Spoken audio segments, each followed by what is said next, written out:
Hi, everybody. Welcome to Leading for Life Stories, Season 2. My name is Bob Judson, and I'm your host for this podcast, and I'm absolutely delighted to have you here joining me. Thanks very much, and I really hope you enjoy what follows.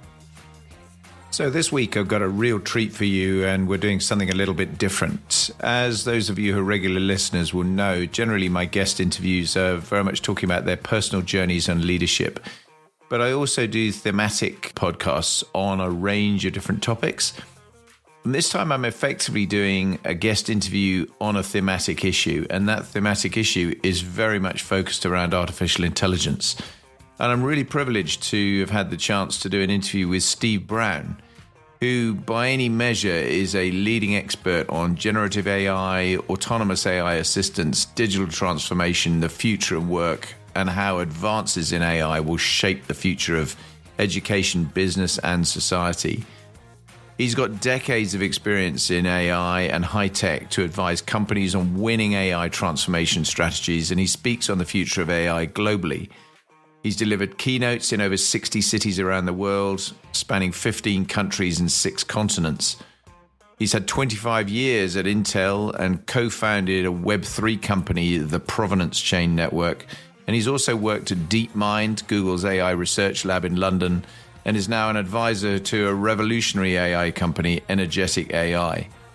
His clients are a bit of a who's who of significant players in the market, including Nike, JP Morgan, Samsung, Comcast, Audi, PepsiCo, and Disney.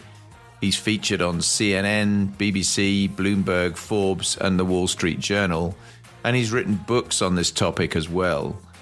He's absolutely fascinating to talk to, and it was a really tremendous interview that I hope will give you a huge amount of additional insight into everything around the whole issue of AI, which is so important to leaders everywhere. And I really do hope this is one that really resonates with you. But without further ado, here we go. Well, Steve, fantastic to have you on my podcast. I'm hugely grateful. Thank you very much indeed for your time. It's such an important time for the type of stuff you do. And so I'm really looking forward to the conversation. Yeah, I love what I do, and I hope that comes across in our conversation. But it's great to see you, Campbell. Yeah, thanks. No, I'm sure it absolutely will come across, having seen you a few times before. I mean, obviously, I'm very familiar with what you do and so on, but I guess a lot of my listeners won't be. So actually, to get us started, could you just give a bit of a short summary of your career journey and in particular just what a futurist is, because it's not a term that I think is in particularly common currency. Yeah, let's start with what a futurist is, and I'll give you the how did I get there. So in the UK, it tends to be that futurist is called a futurologist. I don't know why it's different, but we like to do different things in the UK. I've lived in the States now for 27 years. And over here, it's called a futurist. And what that is, it's an actual discipline, and it's about foresights. So I don't make predictions. My job is not to make predictions. That's where you go to a fortune teller to tell you what's going to happen in the future. What a futurist does is to look at trends and to figure out how those trends will come together over time to make things possible.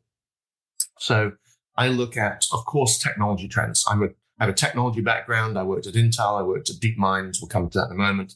But you're looking at technology trends, how technologies will mature over time, what their capabilities will be, how those capabilities will grow, and then what the cost curves look like. So when does a technology that is out of reach of most people now become something that can incorporate into a cell phone, 5 years in the future, and it's something that's just part of everybody's lives. It's looking at those cost curves and those capability curves and projecting them forward. Also looking at business trends. So what are the business models that are successful now? The sharing economy rose to prominence, 10, 12 years ago? And businesses like Uber and Airbnb were born. The freemium model. So giving away a product for free and then charging over and above that for subscriptions, subscription models. So looking at, what are the current things that are happening in business, and that's also thinking about what are the regulations and what's the business environment like. And then finally, the most important thing I think about And when I was at Intel, I was trained at the knee of Dr. Genevieve Bell, who was a Stanford cultural anthropologist. So she taught me to look at the world through the lens of people and understand what is it that people want? What are their motivations? What is important in their lives? How do they live their lives? And I worked in a group of social scientists, ethnographers, and cultural anthropologists to really think about people and what are some trends in people's lives? What are some uses of technology? What are some problems that people have that they might want to solve? So I look at all of those trends and put them all together, and then you're trying to ask and answer two questions. One is, what's the future that you want to build? It's not projecting what will happen, but a very kind of agency focus. What are you going to do, right? With all of these capabilities coming together, what do you want to do 2 years from now, 5 years from now, 10 years from now, whatever the time frame is that you're thinking about? And then the other important question is, what's the future you want to avoid? What are the potential unintended consequences of a product or a service that you might build? So, would have been good for Mark Zuckerberg to think about that when he was building Facebook, for example. So that's what a futurist does. I did that when I was at Intel. So let's go to the career thing. I have a couple of degrees in microelectronic systems engineering. There was a time when I could design computer chips and I could design boards and write software. Can't do any of those things now. I forgot about how to do all of it, and I haven't kept up with the technology. But I know how all of that works. So when I was at Intel, I could stand toe to toe with an Intel fellow, one of the most senior technologists there, at a whiteboard and block diagram, and understand how it was all working. So that was an important foundation for me. But I was an engineer for a few years, didn't find that as exciting as other things. And so moved into marketing, events, communications, and eventually became one of Intel's two futurists. So I worked in Intel Labs, and my job was to think about the world 10 years out.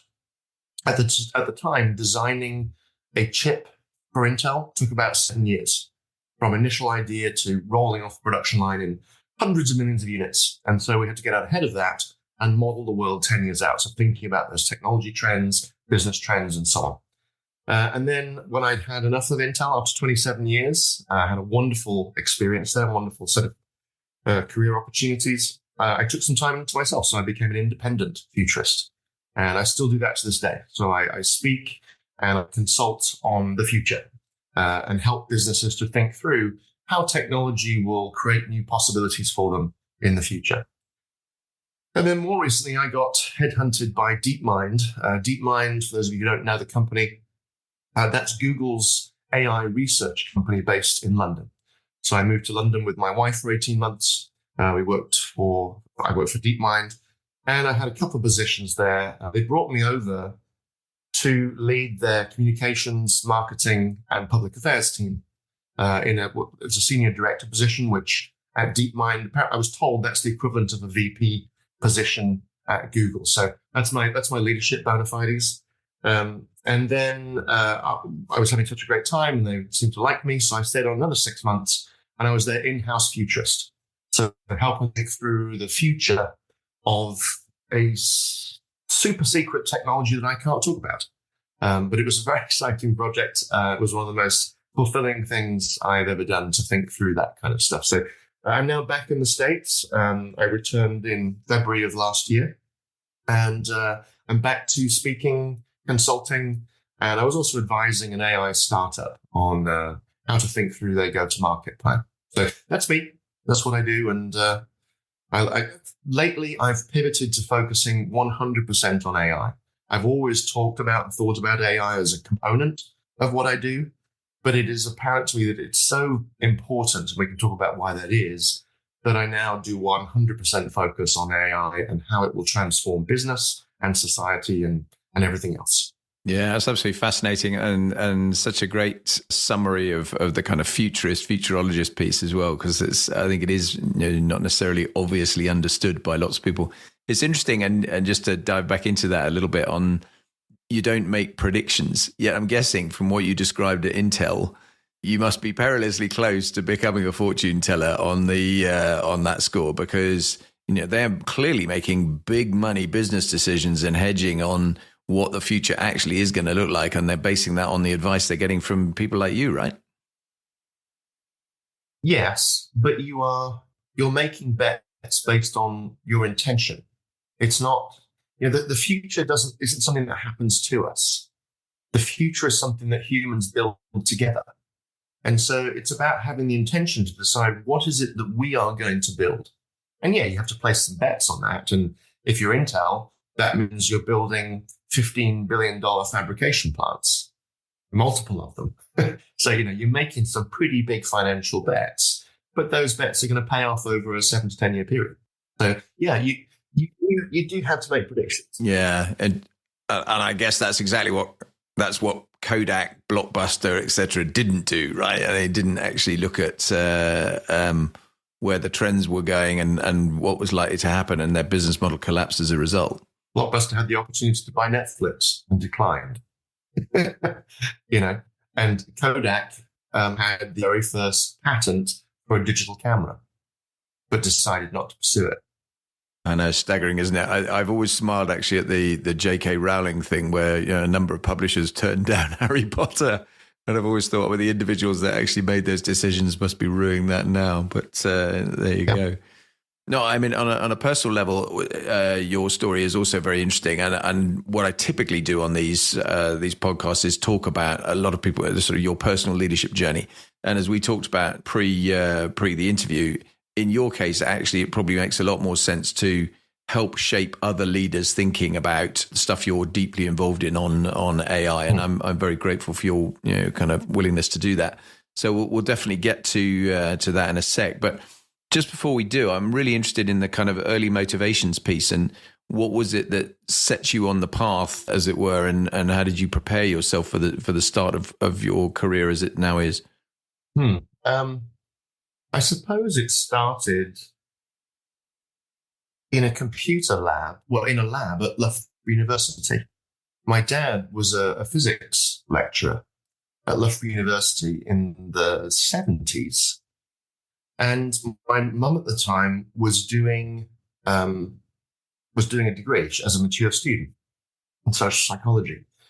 And to get us out of the house, me and my sister, to get us out of the house, my dad would take us into his lab and give us something to do. He'd entertain us by it was a low temperature physics. So he'd pour liquid nitrogen on the floor and we'd play with dry ice, that sort of thing. But that would entertain us for about 10 minutes. And then he would take us into the computer room, and there was a big terminal, and we could talk to some mainframe computer and play adventure game on it. And then there's a series of computers he would buy to do computer control in his lab, and he would bring them home, and I got to play with them. So I had very early access to computers, and then I could see that they were going to change the world. And I'd write programs, and from a very early age, Bob, I knew I didn't want to have children. And I realized that playing with computers and writing software was the closest I would get to creating life.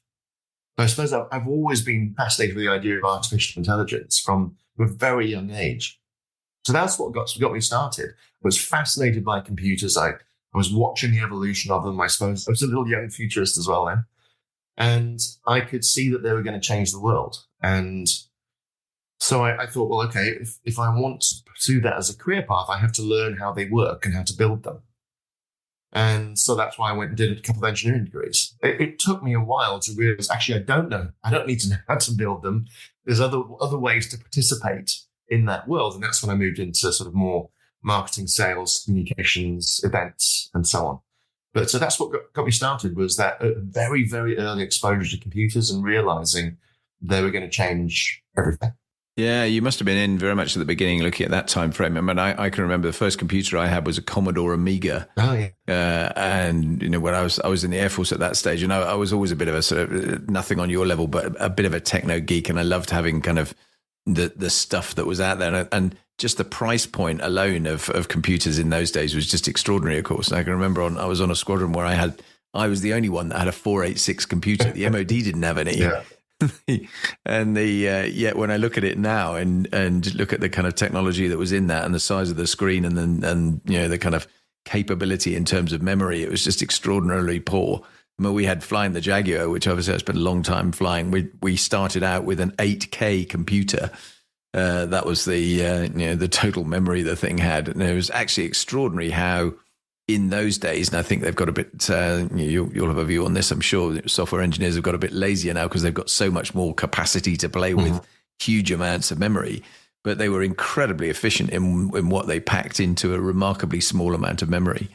And it is extraordinary how, as you say, they have shaped the world. I mean, that's the only way to describe it, really, and change the world. Yeah, the old adage that there is more computing performance in the anti-lock braking system of your car than was used to put a man on the moon in the 60s.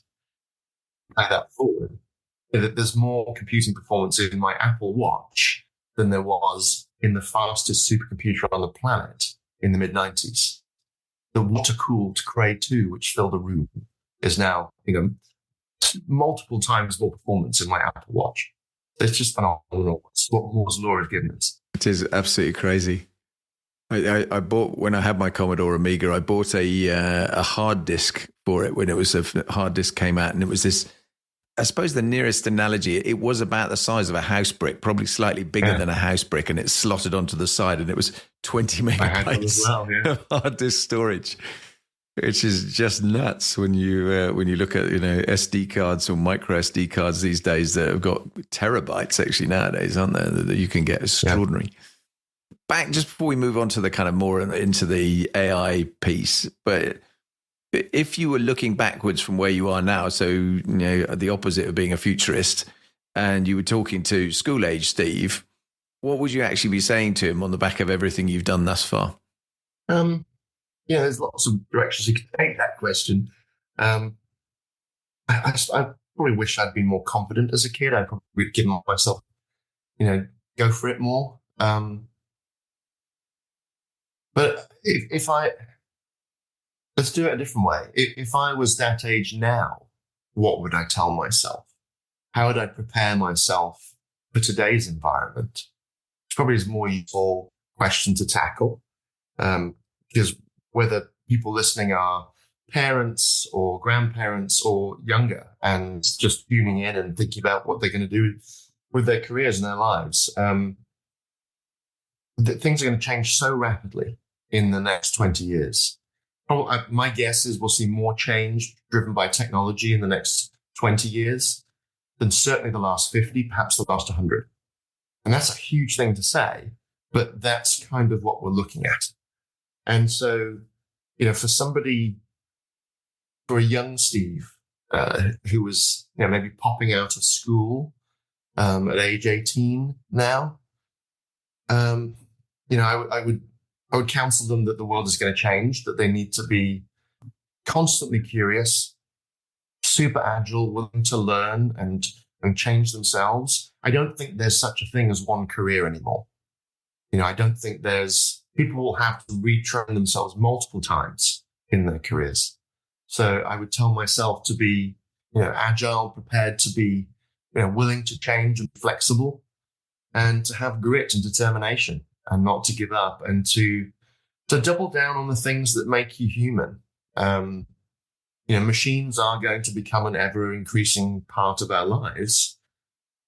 And so to focus on building the skills that are the ones that machines won't have, at least for a while, and to double down on my own humanity.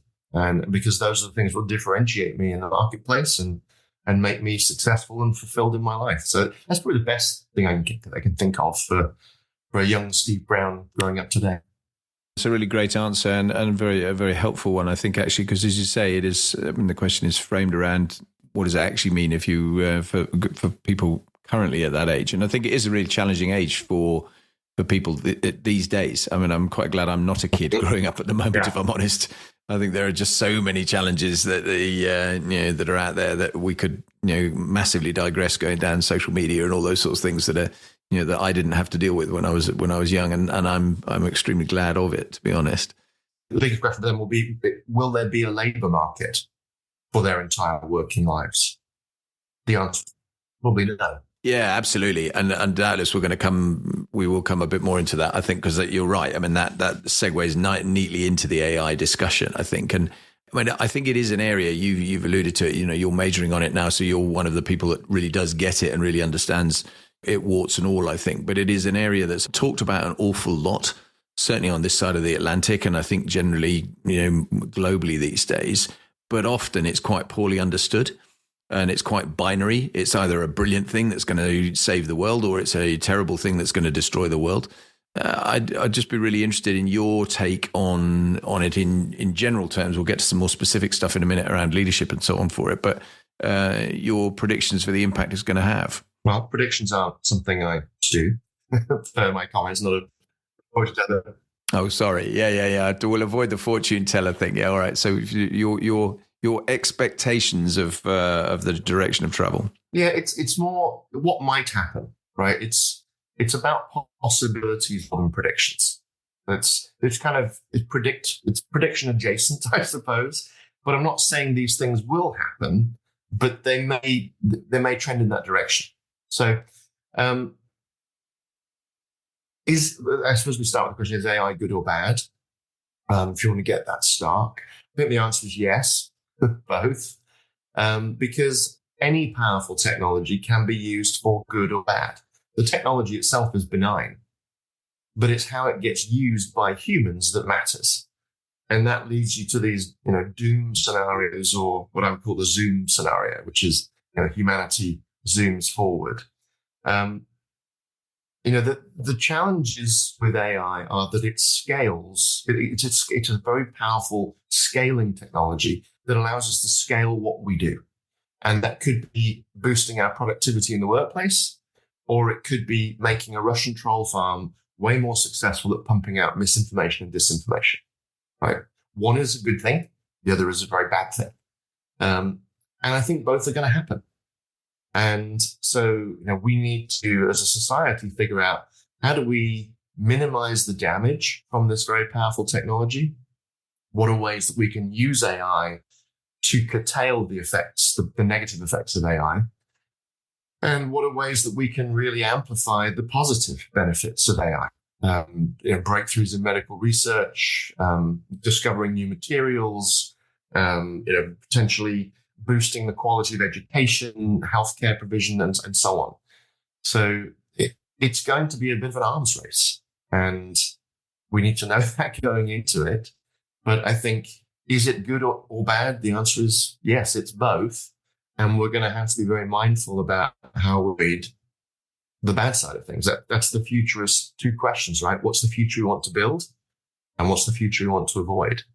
So we're certainly going to see a lot of misinformation, disinformation, particularly in this upcoming US election cycle. But we're also going to see, some jobs start to be nibbled away at. But we're going to see jobs become a lot more fun. So let's talk about that quickly. I think we're looking at two phases in the workplace. So we have been in the work era. We are moving now into the augmented work era, where a machine and a human work side by side on tasks. And that's going to elevate the human's capabilities. It's going to help them be more creative, more intuitive. They can offload tasks that they find boring. They can offload work that's perhaps dangerous, repetitive, and focus on things that are more fulfilling. So I think in terms of productivity, efficiency, early studies show that very clearly. The quality of output, all of those are going to go up. And also job satisfaction goes up. People actually enjoy using these AI-powered tools because it saves them time, helps them achieve more. They go home at the end of the day feeling they've done more, had more impact. And, we like that as humans. So we're moving into this augmented work era. And if your job, whatever your job might be, is not currently augmented, it will be soon. There will be tools that you will use, whether they are, turbocharged Microsoft Office suite or Google Workplace, or specific AI tools that are tuned for the role that you have, whether that's CEO or COO or whatever your leadership position is, there'll be tools that help you to do what you do better and more efficiently, and you'll like it, But you're going to have to be open to doing that. So there's this augmented work era, and as leaders, we're going to have to shepherd our teams through that, help them to embrace it, to help them be more productive, efficient, effective, and so on. And that's going to be probably a 5 to 10 year transformation to go through that. Yeah, it's fascinating. I mean, already I can see some of what you're saying, and just on things like LinkedIn posts, where LinkedIn have recently, I'm sure you've seen it, they've introduced rewrite your post with AI, and I just for fun, really, I started playing with that with the post, not least that I do when I put trailers out for these podcasts, and I've been really impressed. It's not always great. I mean, sometimes I'll turn around and go, no, I don't like that, and I'll undo it. But some of the time I've gone, yeah, actually that's better than what I wrote. And it's clever for sure. That's 100% that's clever. To come back before, so I know I interrupted you, so I'll put you back on flow in a minute, but on the good versus bad thing, how much of a role do you think AI is going to have in sifting out the bad, i.e. misinformation, organized crime, all that sort of stuff? Presumably, if we're clever about it, then we can design and use tools that are AI focused that help, not eliminate that, but at least mitigate some of the challenges with that. Yeah, I think the same way that AI is used in spam filters, to try and keep your inbox from overflowing with Viagra ads. It's the same way I think we can imagine veracity AI, for example, something that helps you to filter the stuff that comes at you, information that comes at you, and figure out what are facts, what are statements in this document, whether it is a web page or a document or a news feed or whatever it might be. Figure out what are the facts that are being stated here, and then trace those facts back and do a real-time fact check on them. And maybe you could imagine looking at a news article that someone has posted on social media, click it, open it, the Veracity AI does its thing, and it highlights things in green that can be fact-checked. It highlights things in red that are fact-checked, found patently false, and then things that are, that's unable to fact-check for you, they come in orange. So you get this kind of traffic light effect. You could build something like that, and I hope that somebody does at some point, to help us figure out in a post-truth world, help us to navigate and understand what really is true. Now, you can argue then, well, how does the AI determine whether something's true or not? Well, you have to then decide what are the ultimate sources that you trust, and have the AI know these are the sources that I trust. It really does make brilliant sense. I mean, you touched on the impact it's potentially going to have, and arguably is already having on and leadership roles and the sort of things that are there, and touched again on the teams bit. But personally, for leaders, what do you think they should be doing? Should be thinking about their approach they should be taking right now? First thing is to be open-minded and curious. I don't think you can expect your team to deliver a 20 to 40% productivity gain by embracing AI if you haven't tried it yourself. So I think it starts with a leader. If you haven't tried ChatGPT, do it. Find the ChatGPT app, stick it on your phone. I personally like an app called Perplexity. I highly recommend it. It's a great way. It's connected to ChatGPT, but it's the sort of layers on top of it that let you do searches of the web and information. It's a great research tool. Start using tools like that. As you've been trying, experiment with writing tools. Try something like Grammarly, which will help you to improve your writing. But get comfortable with these tools so that when you're talking about AI to your teams, you can talk knowledgeably. So I think to do that, you have to be a bit brave. If you're a leader, you may be getting towards the end of your career and you think, maybe I'll just ride it out. Don't do that. That's not what being a leader is. Being a leader means you try this stuff first. Don't rely on your IT department. Maybe have them hook you up with some stuff to try out, but you need to try it yourself, which means being brave and being curious. And so that's where I would start. and learn as much as you can about AI. You are a leader because you're good at whatever line of work you're in. Now you have an additional responsibility to learn about this thing called AI. That's why I have a job. I spend my time talking to leadership teams around the world, helping them to understand this stuff, and to understand the implications for their businesses in the next 2, 5, 10, 15 years. So curiosity and brains. Yeah, no, and I really think your point about writing it out is an interesting one, because I think when you add to that your comment earlier that actually in the next 20 years technology is going to change more than it has in the previous 50 kind of thing. And already, certainly someone of my age, I look at the amount of technological change that has occurred just in my lifetime is quite extraordinary. And I'm definitely, in the stage where I'm in the relatively last few years of my career. And I think there is a risk that you turn around and go, no, this is all a bit too much. I'll just let the youngsters deal with that. And you're right. I think you can't sit on your laurels and just expect others to bring you stuff in this world. You need to definitely be looking at where the opportunities lie, where the risks lie, I think, as well, and being a bit more balanced about some of that. And the only way you can do that is through knowledge, for sure. So I think that's really great advice. I think having a better understanding of it, and actually, to be honest, employing people like you to do some of that is obviously a good thing to do as well, because clearly, there's an awful lot of misinformation in this space, and I think just general nervousness, isn't there, as well, about, because you get that kind of Terminator scenario. We'll come on and talk about risks specifically in a while, but, where people are, I think not least because the media tends to focus on some of this sort of stuff, that the inevitably the language around it is it's going to take your job away and it's going to change your life completely, mostly for the bad, and all that sort of stuff, which is making people much more nervous and potentially makes them avoid rather than embrace, when actually the embracing is definitely what they should be doing. I think. And if your instinct is, I'll see if I can ride this out and avoid this, you need that's an important way of looking in the mirror and realizing, oh, actually, I'm not a leader anymore. I need to step aside. Because, that's abdication of responsibility. This is one of the biggest technological revolutions in human history. I don't say that lightly. The wheel and industrial revolution and electricity, they were all a pretty big deal.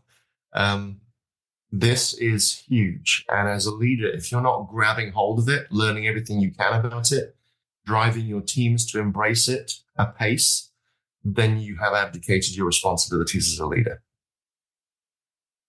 I agree with all of that, Steve. And it's a great segue into the next question, actually, which is all about urgency, because I think there is a sense that there's a lot of uncertainty about where this is going to go and what the direction of travel looks like for it. And I think the risk potentially is, if you see it as a risk, is that people do take the wait and see approach because they feel that it's actually safer to watch what happens to the competition and make sure they're kind of minimizing the risk of making mistakes. What's your take on that? I mean, what do you think the perspective should be for particularly for commercial leaders?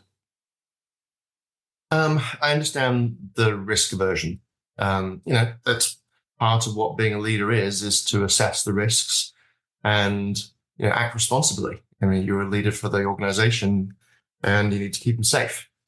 But I think there is also huge risk in moving too slowly. I don't think this is a transition where you can be a slow follower. You need to either be a leader or a fast follower at worst. Now, why do I say that? I think the potential to differentiate your product, your service, your offering in the marketplace when turbocharged with AI capabilities is extreme. Let me give you an example. Imagine 2 travel websites. And one of them is the standard sort of hunt and click filter approach that we have today. So if you think about when you go looking for flights, there are, 500,000 flights in the world, and you're picking the one that's right for you. It's going to get you from A to B in the time you want, in the class you want, in the seat that you want. And that's a filtering exercise. And you use, menus and click through, and it's a sort of a search process. Now compare that to a company that has invested in AI. There's an AI avatar of a travel agent that you can talk to and just explain what you're looking for and have a back and forth conversation. Imagine what travel agents used to be like in the 60s. That's how you found yourself, a flight or a hotel, and they would tell you about the hotels and, oh yeah, it looks nice in the brochure. Imagine an AI that can create you a customized video brochure that understands your preferences, that can say, oh, I think you'll like this hotel because it's got a nice pool, it's close to a park. I know you like going for a stroll in the morning with a cup of coffee. To have that level of customization and to make it a delightful experience. So which travel company are you going to use if the price is the same? So the company that hasn't invested in AI is out of business. And there's an entrepreneur and a guy who founded the X Prize and the Singularity University, Peter Diamandis. He's an interesting thinker on all things future. And he said there are going to be two types of companies at the end of the decade: those that are fully utilizing AI and those that are out of business. And he's right. Because that differentiation is going to be so stark. I don't know, for each listener, they can have a different set of businesses, but not only will they be able to turbocharge the offering that they have, they also are going to boost the productivity of their teams. Early tests, some studies that have been done by Harvard Business School, MIT, by Wharton Business School, they're seeing productivity gains of between 20 and 40%. That's with the tools today. Imagine what those tools are going to do when they're tuned to particular roles. And people are talking about productivity gains of 100 or 200%. So can you afford to leave that on the table as a business leader? No. You have to pursue this. And then I think the final dimension of this is there is going to be a continued fight for the best talent. If you are, a 30-something who has a really good set of skills, great CV, and you've got companies fighting over you, are you going to work for the company that's invested in all of these tools and created a workplace where they can offload all of the boring tasks, they are elevated in their capabilities, they feel supported by the organization for that, and they have great job satisfaction and high output and productivity? Or are they going to go to a company that's a laggard, doesn't have that infrastructure, still requires them to do the boring tasks? It's so obvious that they're going to go for the companies that have made this investment. So for access to the best talent, that's the other reason to embrace this at speed too. Now, you can't run into it wildly because this technology is not quite mature yet. There are concerns over copyright. It's not something to run into blindly, but you need to start experimenting, iterating, learning now, so that as the technology matures, you can put it into production faster than your competitors. It's fascinating, and some great examples. I mean, the travel agent one is a lovely example, I think, of that, because I am old enough to recognize going into a travel agent and talking to them about it. And I think it's probably a useful follow-on this about comparatives with other technological waves. I mean, you mentioned the wheel and the industrial revolution, but obviously much more recently than that, we've had mobile computing, social media, cloud computing. The web is going from strength to strength, and I think it'd be really interesting to get your perspective on some of that as well, because one of the things that struck me as you were speaking just then is around personalization. I mean, I do find it quite scary, some of this stuff as well, actually, that my wife will be searching for something on her phone at home, but obviously it's our same IP address, and therefore the next thing is up on my Facebook feed or whatever pops up, stuff that is targeting me stroke us with things that kind of, and it doesn't say it, but it's because you looked at this now, you might be interested in this. I can obviously see the direction of travel to it being even more of that, and even more personalization, and cleverer personalization that actually is going to work. But how far and fast is that moving in your view? That was a lot of questions all in one, so let's unpack that. Sorry. So, no, this is good.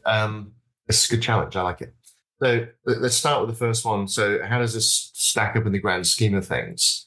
With the mobile revolution, that was pretty big because it put a remote control for life in everybody's pocket or purse.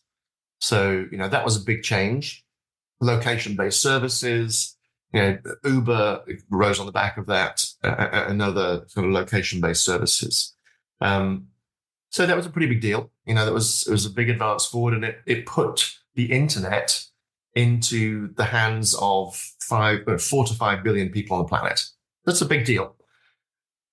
Then we had social media, which one can argue was net maybe a bad thing.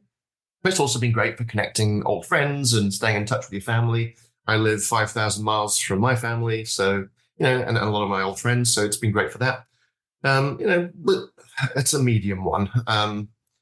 I think we need to look at AI as being akin to electricity. When electricity came, it changed everything. It changed the way that people work. By giving us electric lights, it extended the workday in factories.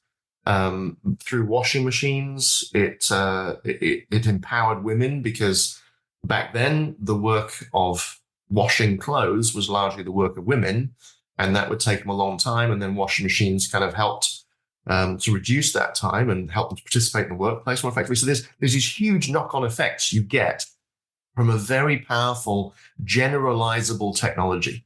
And by generalizable, I mean you can use electricity to power a car. You can use it to run a Zoom call, as we're doing right now. You can use it to light a factory. You can use it to do a washing machine, and so on. AI is another such generalizable technology that you can use to do many, many things.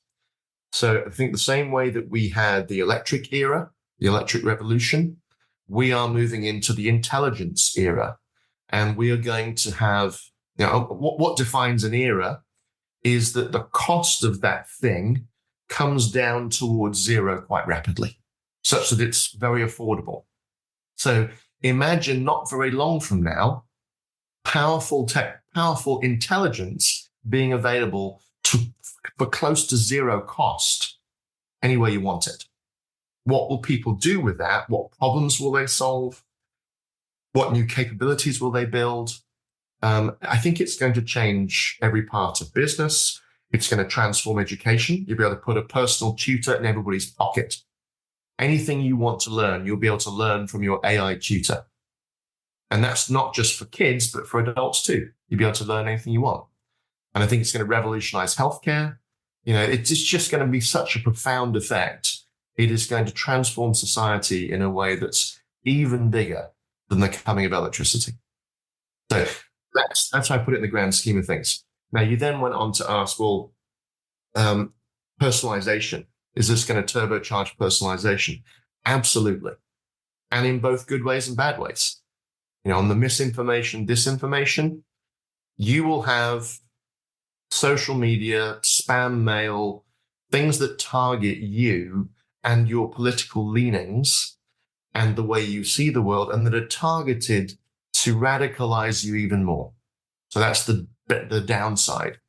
On the upside, you're going to have new experiences, interactions with brands, interactions with products that delight you because they're tuned to exactly what you like and they know about you. So that travel agent example is a perfect one, right? Over time, that travel agent AI is going to learn what you like, what you dislike. You can give feedback on the holiday it booked for you last year, and it'll make sure that the holiday this year is going to be even better. And that's not a bad thing. No, absolutely. Very well done to unpack my convoluted set of questions in a great answer. I was listening to everything you said. You no, you proved that very eloquently. For those that are laggards in this space at the moment, and or just uncertain, feeling don't really know where to get started, what do you think is the way ahead for that? And, how do you get yourself on the starting grid for moving forward? Yeah, it comes back to that brave and curious thing. But if in doubt, hire somebody like me who can guide you. Leaders often don't want to ask what they might consider to be stupid questions because it makes them look weak in front of colleagues. So I have some clients who hire me just to spend an hour with them a week, helping them understand this stuff. Or they bring me in for a private meeting with the board or a private meeting with the management team to give them sort of AI 101 and bring everybody in the room up to the same level of understanding and get them on that journey, because you need to get started. That being a laggard is not an option. So, hire somebody like me, read. There are lots of great resources on YouTube to help you learn about AI. I actually have a secret page on my website, which I give to clients who've attended some of my presentations.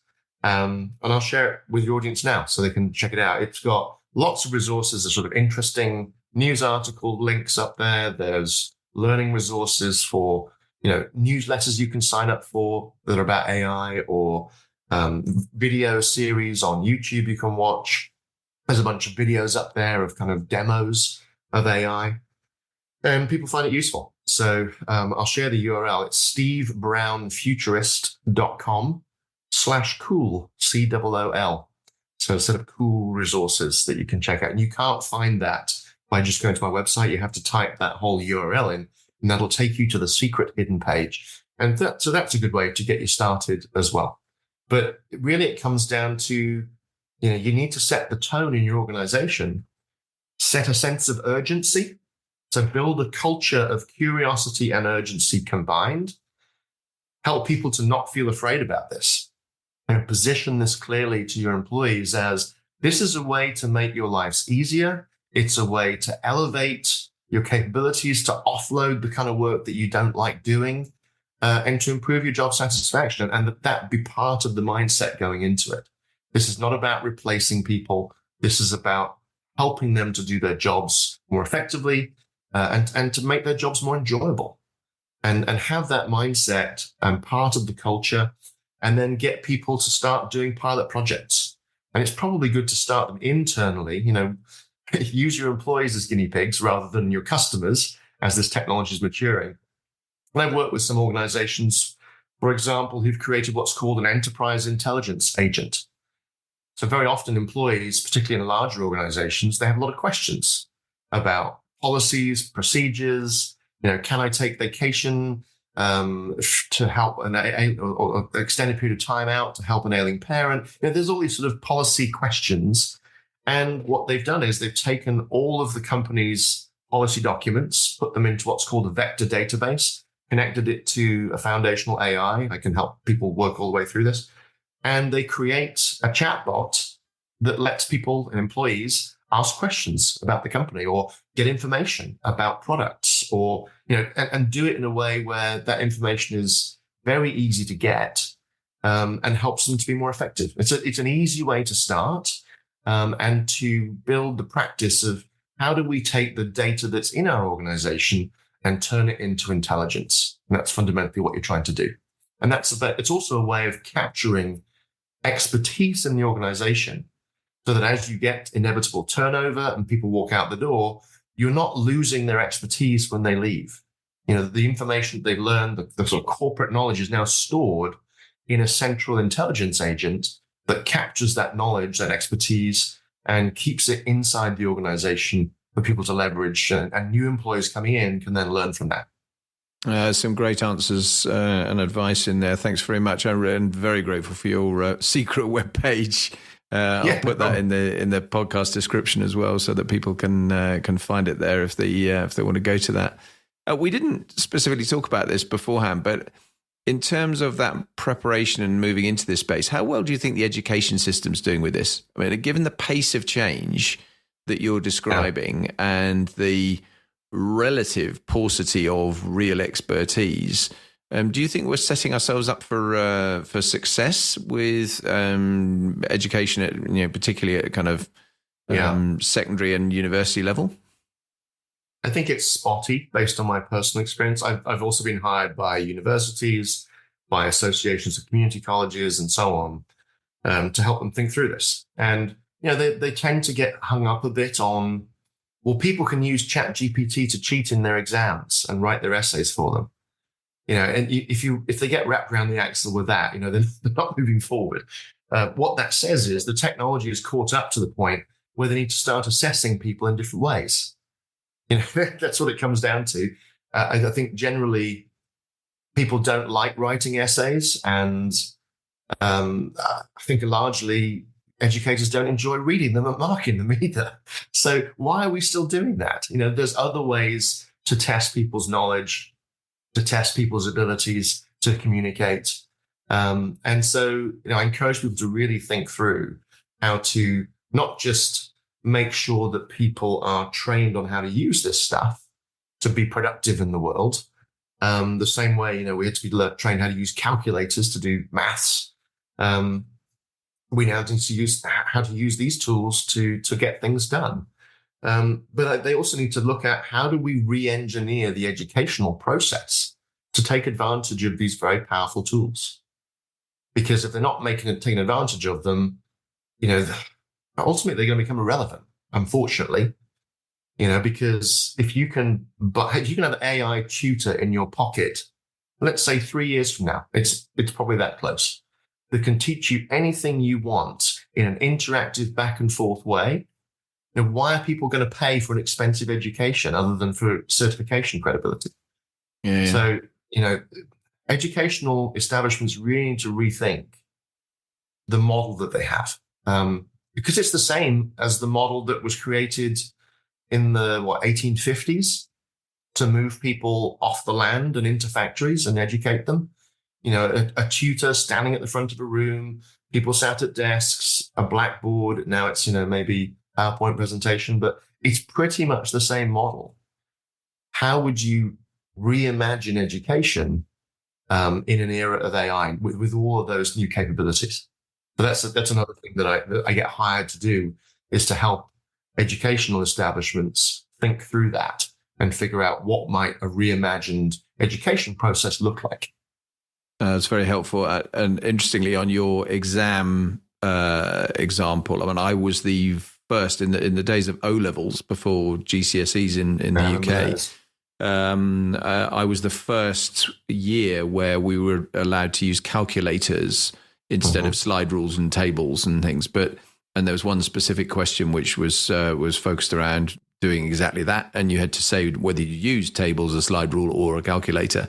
And it's amazing how the world has now changed. It's just completely normal because people inevitably think that way. And interestingly, in the military environment, when I was first flying, doing the kind of fast jet flying I was doing, we were still in a world where navigation systems were inaccurate and unreliable. So it would regularly fail. And the net result was you had to be extremely good at map reading at very high speed. And you did get very good at that. And you spent an awful lot of time on it. Now, of course, you look at an equivalent military fast jet Typhoon or the Joint Strike Fighter in the UK.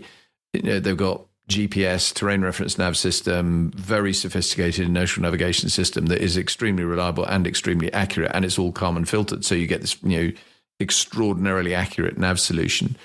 And we've over time had to move away from a world where we were saying, right, on check rides, we turn all that off because now we need to just turn around and go back to basics and show you can still do the basics.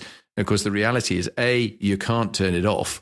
And B, why do you need to go back and do that? Because you're not going to do it for real. You're not going to do that in a collateral damage, intolerant world. You're not going to turn around and go and press on in some kind of reversionary mode. So I completely agree with you. I think there's an awful lot in there that says, evolution is and fast evolution, verging on revolution, is very important here in terms of shifting the dial to get it to a better place. Yeah, a comment on that.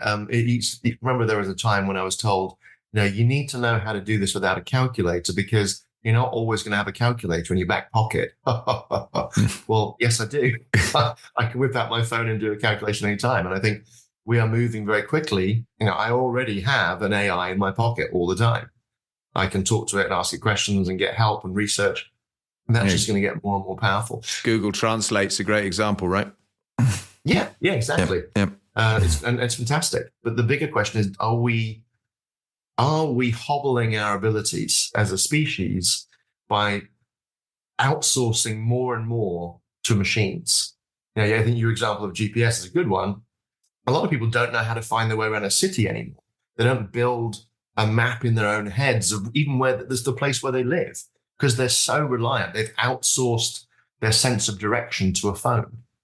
Now, is that a good thing or a bad thing? Don't know. But that's the kind of question we have to wrestle with, is how much do we want to outsource? And, people say, well, we don't know how to build anything anymore. Well, that's been true for hundreds of years. that we've so specialized in our capabilities. There was some guy who tried to build a toaster, and he said himself, I'm going to do it from first principles. I'm going to mine the mica. I'm going to mine and process the copper to make the element. And he failed in the end. It took him 9 months to try and do it on his own. We're already way past the point where people can do these things without help from machinery and specialization. So it's kind of a moot point now, I think. Yeah, there's a great on that build a toaster thing. I love. There's a YouTube clip out there of the challenge given to a couple of kids was, right, okay, dial this number on this old style rotary dial phone. Yeah, that's fun. And and of course they failed to do it because they just couldn't work out how it was. You had to actually let the dial go all the way around and then rotate all the way back. Yeah, so it's very amusing to watch. I guess there's a reasonable segue as well into risks. I mean, we talked a little bit about this earlier on, but there are some big names out there. I mean, Stephen Hawking, obviously now departed, but Elon Musk, both of them have been pretty vocal about the risks of AI and allowing it to go too fast into kind of the super intelligence kind of world, if you want to describe it as such. And to what extent do you agree with those concerns? And obviously, we touched on it earlier, but the media's hyping this up big time. And I just wonder about, back to leaders and how do they in their own minds mitigate some of those risks and say, sell the story in a more helpful and constructive way? There's different categories of risk. Let's take on X risk first, which is sort of code in the AI biz for existential risk, an AI that kills us all. First of all, I need to say Terminator's not real. The Matrix isn't real. They're entertainment. But do you know that? Well, the same way that if the Terminator dropped through time and came back to 1984 when the movie is set and said, hello, everybody, should we have a cup of tea? You wouldn't have a movie, right? Movies, stories are driven by antagonists and protagonists and in their battle over time. So Hollywood movies are designed that they are, by nature, sci-fi is dystopian in Hollywood because it sells movie seats. Utopian science fiction doesn't really exist because it's just not interesting. And the same is true in media, right? Stories about how AI is doing great things get overwhelmed by people panicking about the potential risk of AI. So when you see stuff in the news, you have to take that into account. That is what sells advertising. It's what gets eyeballs, is scaring people. Now, all that said, for a sort of balance and proportionality, we should be concerned about it. Of course we should. AI is a very powerful technology, same way as nuclear technology is very powerful. You can harness it to power a city or level a city in the case of nuclear technology. So AI is in that category, and we need to be careful with it. But that doesn't mean 90% of France is powered by nuclear energy. And that's not a bad thing because they're not creating much greenhouse gases. So, whatever your feelings on nuclear power, we should be concerned and watch AI. But I'm actually more concerned about AI being misused by bad actors. And I'm worried about bias and inequality. So AIs, they're trained on data, right? And you can think about an AI as a mirror. It is a mirror we hold up to ourselves because it's trained on human data, typically human behavioral data. And so an AI is not inherently bad, but it reflects bad human behavior, historic bad human behavior. So Amazon built an AI to help them filter their CVs and choose which people to interview based on historical, which CVs have been successful.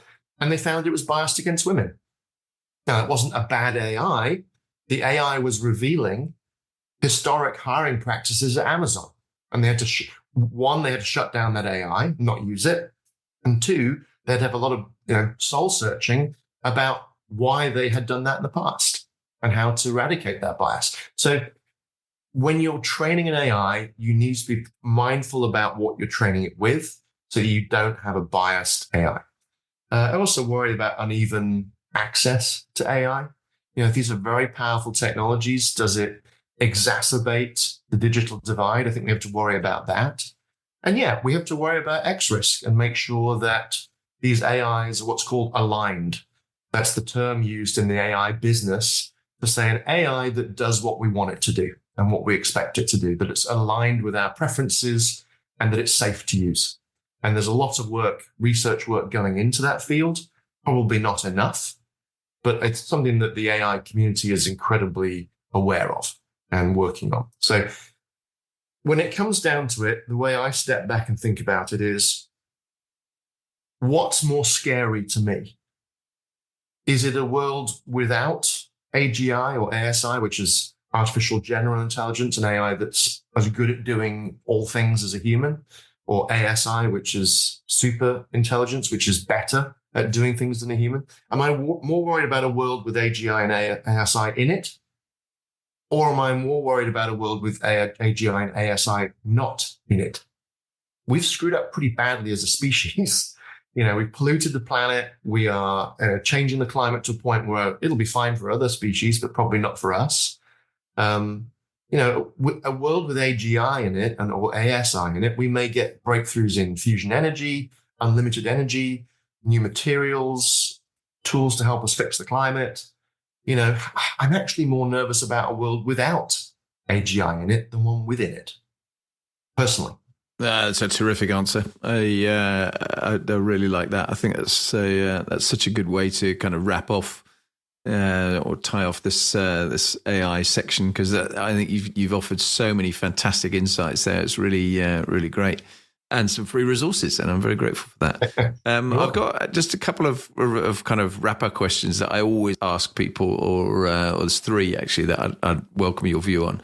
I mean, you're living in this world, where and as you said at the front end, jobs might get more fun, and clearly some people might not have jobs and all the rest of it. But work-life balance, if you like to call it that, I know some people don't like the term, but what do you do, and what do you do to de-stress and recommend for others to be able to do that? Well, I don't think about it as work-life balance anymore. I think we learned during COVID, when we were all, sent back to our houses to think about what we'd done for a year or two. I think about it more like work-life fusion. And I because I work from home, I then travel for a living, I have clients all over the world. I have that luxury. But I think more and more people are finding that flexibility in their work life to be able to fuse their life into it. So I try as much as I can to do that and to blend the two. If I need to go and up the shops and spend half an hour doing that during my workday, I have the luxury of the ability to do that, and I do it. And that's what gets me through it. As I get these breaks, I can sit down and just power through stuff, and then I can take half an hour or 10 minutes and just have a break. And for me personally, it's walking. And I'm at an age now, I'm in my 50s, that I don't run anymore because my knees complain too much, but I walk. I try and walk 100 miles a month. That's my goal, which sounds like a lot, but it's only like 3 and a bit miles a day. And that's how I clear my mind. I use the time to listen to podcasts, listen to music. I find that's my most creative time, and that's what relaxes me. So that's what I do. Yeah, me too. Actually, I similarly gave up running a long time ago, and the dogs get me out for a nice bit of respite. I think it's also good from a mind clearing exercise, just to give you Yeah. space and, Fresh air. and sort of declutter a bit. Yeah, for sure, and that's helpful. Last two. What's the most memorable event of your career?